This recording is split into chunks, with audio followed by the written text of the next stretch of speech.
wabarakatuh. Alhamdulillahirabbil alamin. Assalatu wassalamu ala asrofil anbiya'i wal mursalin wa ala alihi wa sahbihi ajmain. Amma ba'du. Perkenalkan, nama saya Novika Dwi Nur Fadilah dari kelas PAI 3D NIM 193111125.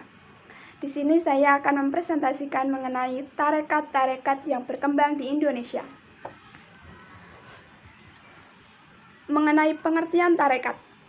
Tarekat secara bahasa berasal dari bahasa Arab, yaitu thoriqoh, yang berarti jalan atau metode, dan mengacu pada aliran keagamaan tasawuf atau sufisme dalam Islam. Kemudian secara terminologi atau secara istilah, pemaknaan tarekat agak sulit dirumuskan dengan pas karena pengertian tarekat ikut berkembang mengikuti perjalanan kesejahteraan dan perluasan kawasan penyebarannya. Kemudian macam-macam tarekat yang berkembang di Indonesia. Yang pertama, tarekat Naqsyabandiyah didirikan oleh Bahat ud-Din Naqsyaban Bukhari. Pokok-pokok ajaran dari thariqat Naqsyabandiyah ada 12. Yang pertama, berpegang teguh dengan akidah ahli sunnah. Kemudian yang kedua, meninggalkan ruksoh.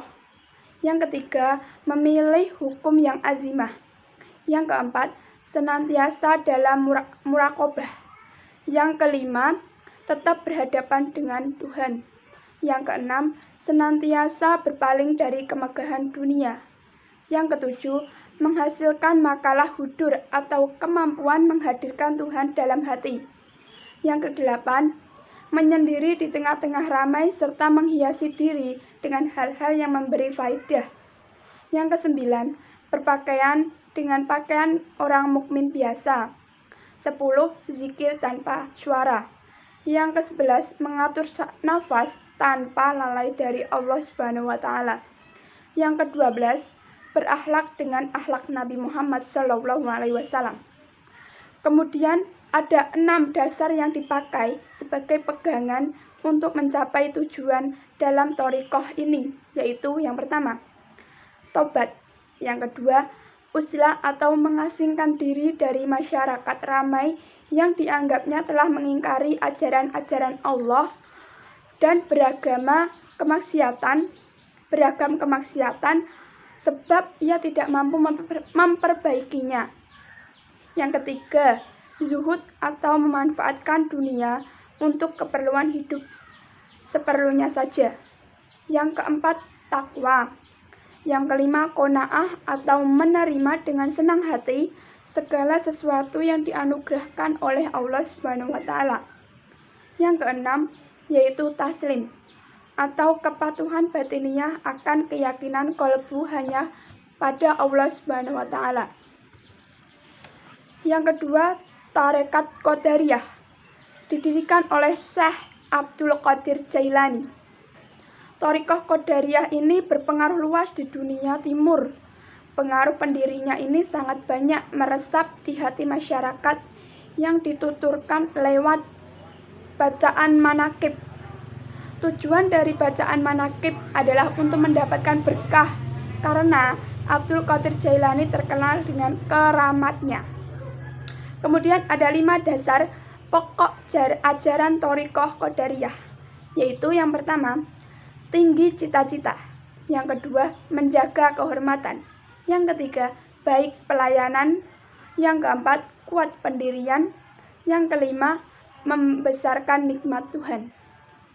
Kemudian tarekat yang ketiga, yaitu tarekat Qadariyah Naqsyabandiyah.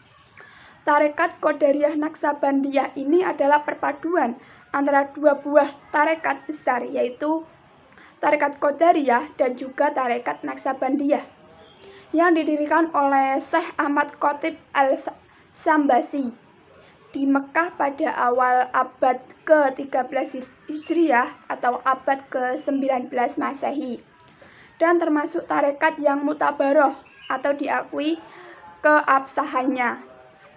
Dengan penggabungan kedua jenis tersebut, diharapkan muridnya mencapai derajat kesufian yang lebih tinggi. dengan cara yang lebih mudah atau lebih efektif dan efisien. Setidaknya ada 4 pokok ajaran dalam tarekat ini, yaitu yang pertama, tentang kesempurnaan suluk. 2. Adab atau etika. Yang ketiga, zikir. Yang keempat, muraqabah. Kemudian tarekat yang keempat, yaitu tarekat Saziliyah. Tarekat ini didirikan oleh Abdul Hasan Ali As-Sazili. Beliau adalah seorang ulama besar sufi. Ada 5 pokok ajaran dalam tarekat Saziliyah ini, yaitu yang pertama, bertakwa kepada Allah di tempat sunyi maupun tempat ramai. Yang kedua, mengikuti sunnah dalam segala perbuatan dan juga perkataan. Yang ketiga, berpaling hati dari makhluk waktu berhadap dan membelakang. Yang keempat, ridho dengan pemberian Allah sedikit atau banyak. Kemudian yang kelima, kembali kepada Allah baik senang dan sedih. Kemudian tarekat yang kelima, yaitu tarekat Rifaiyah. Tarekat ini didirikan oleh Abdul Abbas Ahmad bin Ali Ar-Rifai. Ciri khas tarekat Rifaiyah ini adalah pelaksanaan zikirnya yang dilakukan bersama-sama diiringi oleh suara gendang yang bertalu-talu. Zikir tersebut dilakukannya sampai mencapai suatu keadaan di mana mereka dapat melakukan perbuatan-perbuatan yang menakjubkan, seperti berguling-guling dalam bara api, namun tidak terbakar sedikit pun dan tidak mempan dalam senjata tajam. Tarekat yang keenam, yaitu tarekat Alawiyah. Tarekat ini didirikan oleh Imam Muhammad bin Ali Ba'alawi yang bergelar Al-Faqih Al-Muqaddam. Secara garis besar, tarekat Alawiyah adalah sebagai berikut. 1. Menjaga waktu-waktu yang diberikan Allah dan memanfaatkan waktu tersebut untuk beribadah dan mendekatkan diri hanya kepada Allah Subhanahu wa Ta'ala. Yang kedua, selalu terikat dan hadir dalam majelis-majelis ilmu dan majelis yang bersifat dapat mengingatkan diri kepada Allah Subhanahu wa Ta'ala. Yang ketiga, berakhlak dengan adab-adab yang baik. Yang keempat, membiasakan diri dalam membaca. Yang kelima, ziarah kepada para ulama dan aulia, baik yang masih hidup ataupun yang telah meninggal, dan selalu ingin menghadiri perkumpulan-perkumpulan yang penuh dengan zikir, khususnya yang mengandung unsur mengingat diri kepada Allah dan menghadirinya dengan penuh rasa husnuzon atau berbaik sangka. Kemudian tarekat yang ketujuh, yaitu tarekat Samaniyah.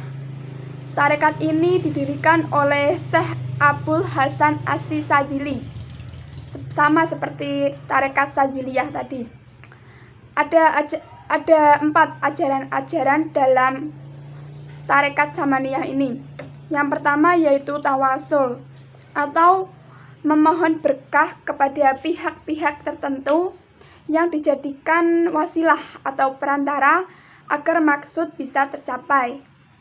Kemudian yang kedua yaitu wahdat al-wujud, merupakan tujuan akhir yang mau dicapai oleh para sufi dalam mujahadahnya. Yang ketiga yaitu Nur Muhammad, merupakan salah satu rahasia Allah yang kemudian diberinya makom. Yang keempat yaitu insan kamil, yaitu orang Islam yang berminat menuju Tuhan sampai bertemu dengannya dan harus melewati koridor-koridor yang yaitu mengikuti jejak langkah Nabi Muhammad SAW. Cukup itu penjelasan mengenai tarekat-tarekat yang berkembang di Indonesia yang dapat saya sampaikan. Mohon maaf apabila ada kesalahannya. Sekian dari saya. Wassalamualaikum warahmatullahi wabarakatuh.